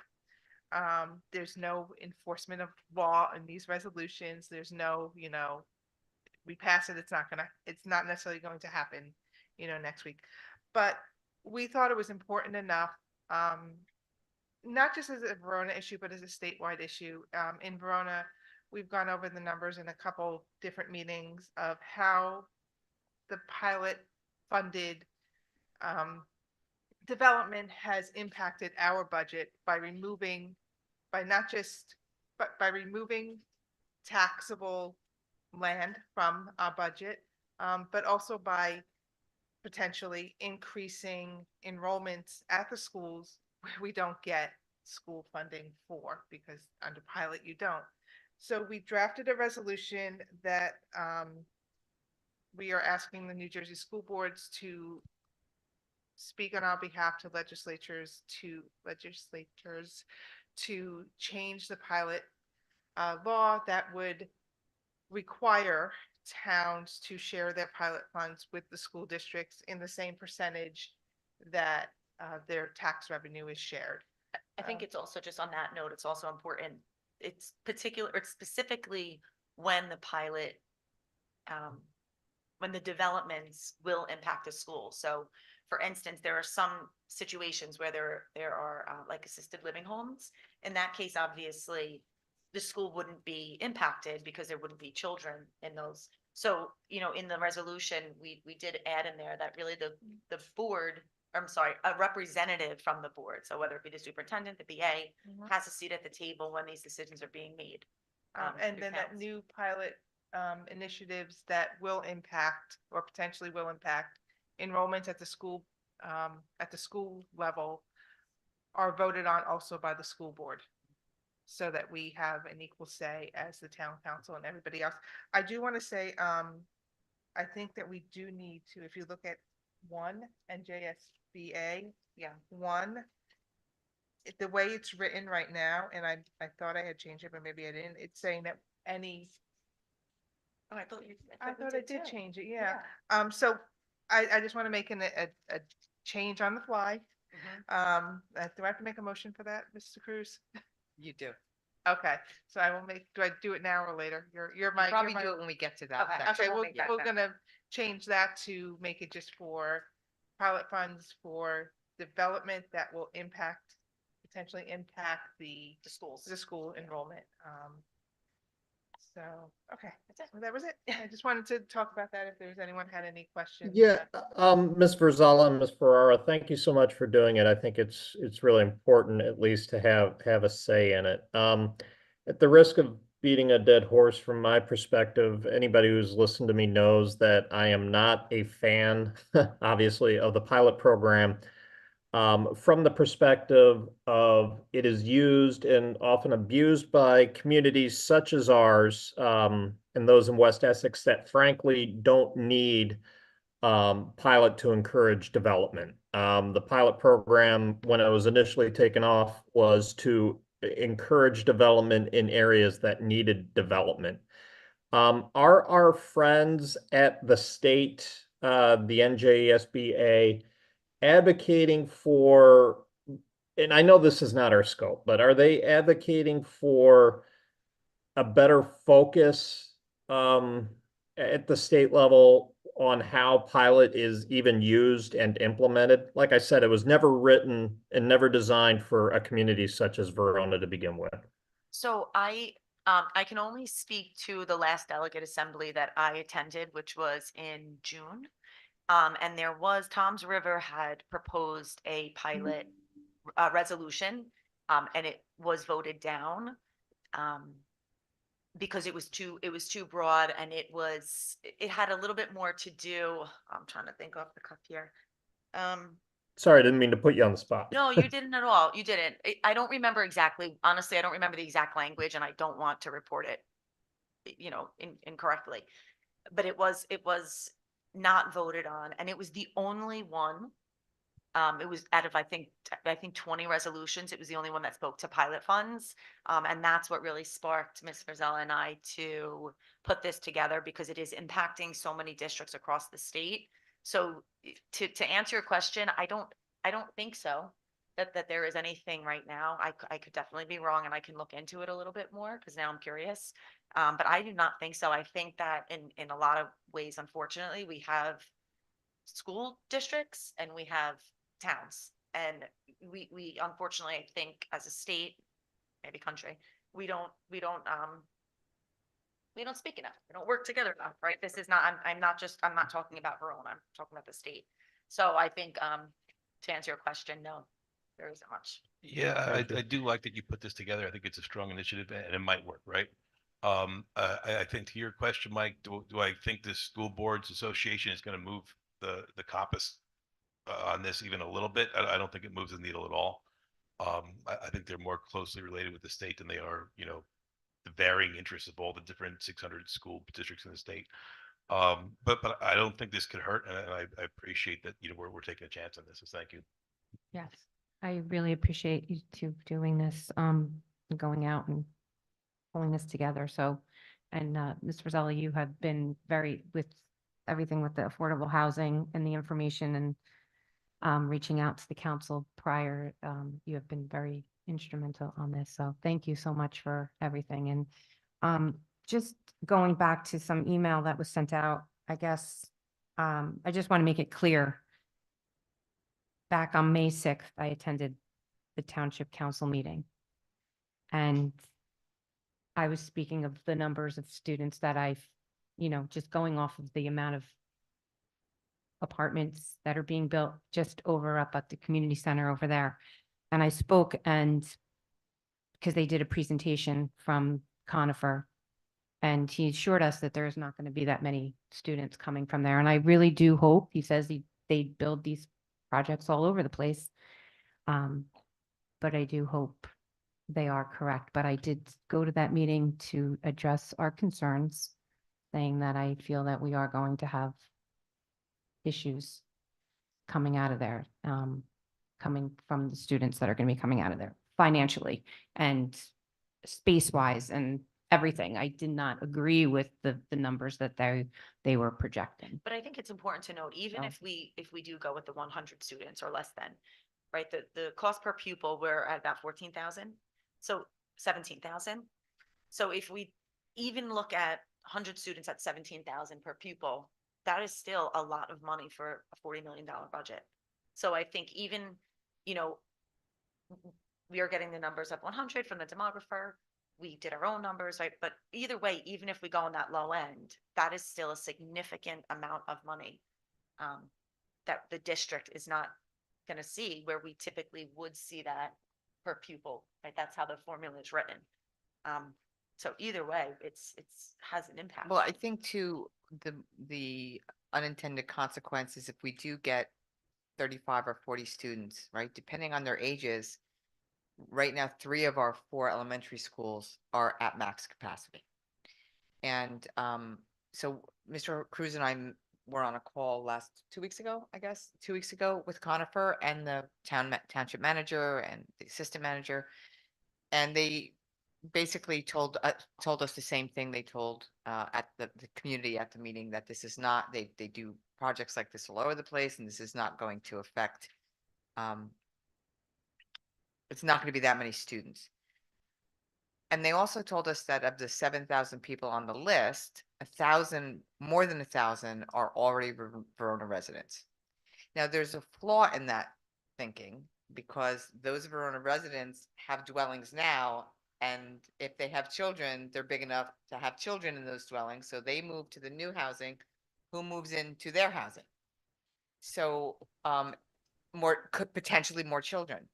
In addition to that, part of our revenue stream is for tuition in students. So if we're starting to get an influx of students that live in Verona, we're going to have to say no to any tuition in students that are coming from West Orange. And I don't mean those students that are placed here through special services because we have programs that their districts don't have. I'm talking about parents who elect to place their children here from Bloomfield, mostly from West Orange. I think the max of our tuition in kids are from West Orange. I know I don't want to put you on the spot, but ballpark, how much is that? Oh, actually, it's on the agenda. It's on the agenda.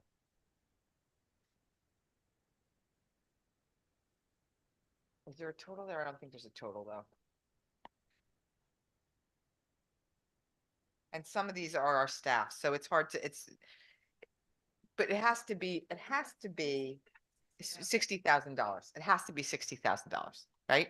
Especially with the fact that going forward, we are still charging a returning rate. Those returning rates, as they age out, will go to the new rate, which is significantly more expensive, more pricey than we had been charging in the future. So that's another reduction in income that we will realize with the addition of this housing unit. So Just for those 1,000 people that are on the list from Verona, there's no barrier to entering your name on that list. I can enter my name on that list, and Miss Briscoe did. So there you go. Yeah. So there, I am sure a certain percentage of Yeah. those are just people who saw the sign on the side of the road on Bloomfield Avenue and said, let me put my name on the list and see what information I get. I do hope that a lot of those units do end up helping our Verona residents that are currently there here. is a There's they get a preference. Yeah, there's a preference. Yeah. So I do hope for that because I think that is what they're not necessarily intended for, but a good side benefit. There is according to the way they run the applications, there may be a preference for Verona residents, but if you're not there to apply in person, you don't get that prep. And then they did say it's first come, first served. Right, yeah, your application, as from what I've was told or understanding is that the application has to be fully completed and it's first come, first served. So if you're even are a Verona resident and your application is incomplete, your application is going to go to the bottom of the list, is the way it So- seems to be. So Yeah, and a certain number are set out. I think only a couple for formerly homeless families, which again, very. from well, agencies, right? Yeah, It'll be from agencies, right. yeah. I welcome them into the community, but there are going to be. I don't know how they can look at that unit and say that there's not going to be, or there's going to be minimal students. It just doesn't make sense. How many 3-bedrooms are there? I don't have that information from You you. have 26? 26 3-bedroom, and I believe there's 52 2-bedroom out of the 96 units. So, and I thought, I mean, I'm not Ms. Roselle, you may know this better, but the laws for affordable housing, I thought if you had a 3-bedroom, you can't just get a 3-bedroom if you're a couple. No, you have to. Right.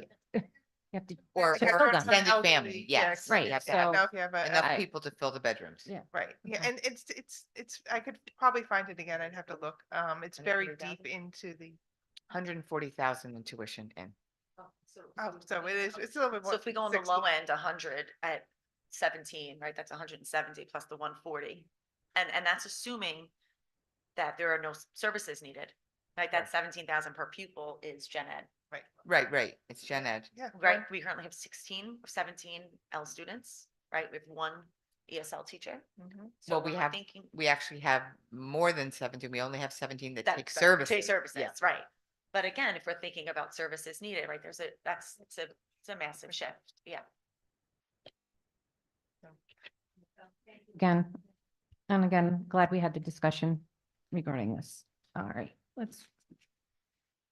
so now, I forgot where we were on the agenda. Sorry, everyone. Discussion items, new business, old business. That's it. Anyone else on anything with new business, old business? Okay. Correspondence. Do we have any correspondence? Seeing none, I'm going to go on to our resolutions. So I need a motion, please, to approve resolutions A1 for personnel all the way through A13. So moved. Motion by Mr. Boone, I'll second. second by Mrs. Ferrara. Are there any discussions? None. Mr. Cruz, if you could please call roll. Mr. Walker? Yes. Mrs. Frizella? Yes. It's you. It's going on. Mrs. Farrar? Yeah. Mrs. Prisco? Yes. Mr. Boone? Yes. Motion carries. Thank you. Moving on to our education resolutions, I need a motion to approve resolutions B1 all the way through B10. So moved. Motion by Mr. Waka, I'll second. seconded by Mrs. Rosella. Are there any discussions? Seeing none, Mr. Cruz, if you could call roll. Mr. Walker? Yes. Mrs. Rosella? Yes. Mrs. Farrar? Yes. Mrs. Prisco? Yes. Mr. Boone? Yes. Motion carries. Thank you. Thank you. Moving on to our athletics and co-curricular, I need a motion to approve resolution C1 through C8. Motion by Mrs. Ferrara, seconded by Mr. Waka. Are there any discussions? I have nothing. Mr. Cruz, if you could please call Mr. roll. Walker? Yes. Mrs. Rosella? Yes. Mrs. Farrar? Yes. Mrs. Prisco? Yes. Mr. Boone? Yes. Motion carries. Great, thank you. Moving on to facilities, I need a motion to approve resolutions D1 through D2. Motion by Mr. Waka, seconded by I'll second. Mrs. Ferrara. Are there any discussions? Mr. Cruz, can you please call roll? Mr. Walker? Yes. Mrs. Rosella? Yes. Mrs. Farrar? Yes. Mrs. Prisco? Yes. Mr. Boone? Yes. Motion carries. Thank you. Moving on to our finance resolutions, I need a motion to approve resolutions E1 through E9. This is where you have to make the motion change. I'll motion. Make it easy. You have to do it after, yeah. Motion by Mr. Boone, seconded by Mr. Waka. Any discussion? Yes. Mrs. I Frizella. would like to make a motion to amend E9, subparagraph 1, where it says, so that it now reads, in all new pilot agreements between municipalities and developers which potentially impact school enrollment, the funds shall be paid to the municipality shall be shared with the school district at the same proportional rate as the taxable property. You do need to vote on the change. So I'll make a motion to move. You'll make it? I'll second. Motion to make that change, seconded by. I'll second it. All right. Yeah. Okay, Mr. Cruz, if you could please call roll on just that change, right? To E9, Yes. For E9. For E9. Mr. Walker? Yes. Mrs. Rosella? yes. Mrs. Farrar? Yes. Mrs. Prisco? Yes. Mr. Boone? Yes. Yes. Excuse me. So motion carries on the E9 And- addendum. So now I need motions. We had a motion and we So just it's need a vote. vote Yeah. for the others, correct? Yes. All of it. Yeah. All of them, yes. All of them. All of them. So Mr. Cruz, if you could call roll. Mr. Walker? Mrs. Rosella? Yes. Mrs. Farrar? Yes. Mrs. Prisco? Yes. Mr. Boone? Yes. Motion carries on E1 through E9. Thank you. Thank you. And moving on to our governance and policy motion, I need a motion to approve resolutions F1 through F2. I'll move it. Moved by Mrs. Rosella, seconded by Mr. Waka. Any discussion? Just a quick obvious question. Actually, you know what? I withdraw my question. I answered it. So thank you. Okay, Mike, thank you. Mr. Cruz, if you could call roll. Mr. Walker? Yes. Mrs. Rosella? Yes. Mrs. Farrar? Yes. Mrs. Prisco? Yes. Mr. Boone? Yes. Motion carries. Great, thank you. Moving on to our agenda, opening up the Public comment? You have 3 minutes. Anyone from the public comment, please state your name as you approach the podium. Once recognized, clearly state your first and last name for the record. If you refuse to give your name, we will not allow you to speak. You will have 3 minutes to address the board. There will no be cross dialogue during this public portion. If there's any questions that can be answered, only the superintendent, board attorney, or board president can respond, and we'll do so at the end of the comments. You will be granted 1 time to speak, and there is a total of limit time of 1 hour for public participation. Again, please note there will be no back and forth, and we request that you please refrain respectful. Thank you. Anyone? None. Alrighty, our next scheduled meeting, public meeting is September 10th, 2024, beginning confidential session at 6 p.m. and the public session at 7 p.m. in the Verona High School Learning Commons. I need a motion to adjourn our meeting. Motion by Mrs. Rosella, seconded by Mrs. Ferrara. All in favor? Aye. It is 9:03 p.m. and our meeting is adjourned, and wishing everyone a wonderful school year. Thank you. Thanks, guys.